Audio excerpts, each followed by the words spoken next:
هل كان عندك أحلام عظيمة وما اتحققتش لحد دلوقتي لدرجة إنك تقريبا بدأت تفقد الأمل في تحقيقها وبطلت تفكر فيها أصلا؟ طب أنت ليه بطلت تسعى ورا حلمك؟ فين أحلام الطفولة؟ هل تعتقد إن السبب في ده هو إنك دلوقتي في منطقتك المريحة وإن حلمك بيشكل قفزة نحو المجهول؟ تعال مع بعض نتعرف على أهم معوقات النجاح اللي ذكرها روبرت كيوساكي في كتابه الشهير.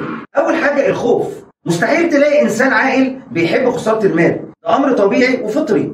وخلي بالك لا يوجد غني ما خسرش فلوس في يوم من الأيام، لكن في كتير من الفقراء يمكن معظمهم ما خسروش ولا قرش واحد. في الاستثمار الكل بيخاف على فلوسه، لكن الخوف مش هو المشكلة. المشكلة هي إزاي تتعامل مع الخوف ده. الفرق الجوهري بين الغني والفقير هو في كيفية التعامل مع الخوف.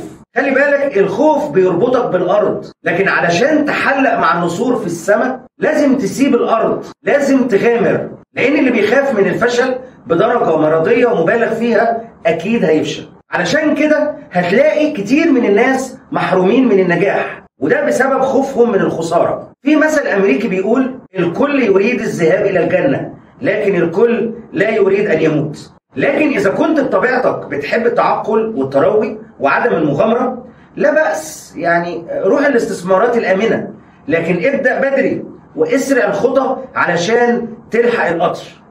تاني حاجة التشاؤم. كتير من الناس اتحولوا لمتشائمين بالفطرة وبالسليقة، ما بيشوفوش في الكون غير المصايب والكوارث، ما بيفكروش غير في الجانب المزعج من المعادلة.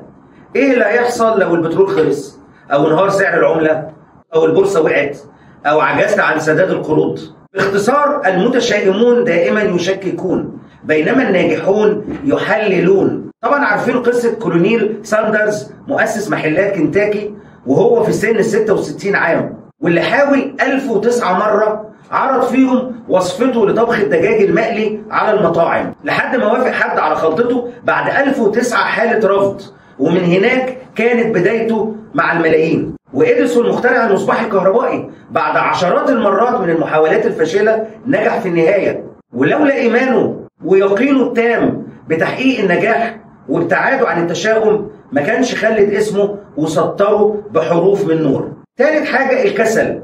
لو ما كنتش منشغل في وظيفتك اليومية هتكون منشغل في مشاهدة التلفزيون أو لعبة فيديو جيم مثلا، أو دردشة، أو الانشغال طول الوقت بمواقع التواصل الاجتماعي. طب إيه علاج الكسل ده؟ باختصار علاج الكسل ده هو الجشع. أيوة أنا أعني الكلمة الجشع، والكلمة الجشع معاني سلبية لا حصر لها، لكن الجشع القليل اللي اتكلم عنه روبرت كيوساكي هو إزاي نفكر إيه اللي هيعود علينا من منافع العمل اللي بنقوم بيه، إزاي أستفيد أفضل استفادة من صحتي، من وقتي، ومن خبرتي، ومن عقلي.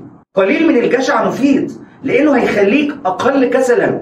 الكسل الحقيقي ممكن يجي من الاعتقاد بأن الأغنياء جشعين والجشع بيورد المهالك. للأسف وبشكل كبير كبرنا وإحنا متعودين على فكرة استحالة تحقيق اللي بنتمناه أو بنرغبه، وده اللي وصلنا للي إحنا عليه من كسل، وبقى ده هو الحياة الطبيعية بالنسبة لنا.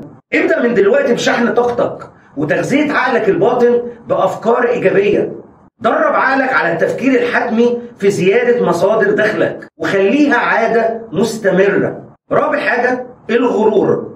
الغرور بيساوي حب النفس والجهل. اللي تعرفه بيجلب لك المال والنجاح، واللي بتجهله بيخليك تخسر. كل مرة بتغتر فيها بتخسر من غير ما تحس. أحيانا بنلجأ للغرور والزهو بالنفس علشان نخفي حقيقة إننا بنجهل أمر غير ملمين بيه. لما تلاقي نفسك جاهل اعترف بالأمر واسرع في جمع المعلومات واستعن بخبراء واتعلم واتدرب واقرأ كتاب واثنين وخمسة وعشرين علشان تغير الجهل ده لخبرة عميقة. لازم تكون فاهم إننا في عصر أصبح كسب المال مرتبط ارتباط وثيق بالمعرفة، ولأن المعرفة ملهاش سقف فكسب المال برضو أصبح ملوش سقف. وخدها مني نصيحة، لن ينمو دخلك إلا بنمو ذاتك.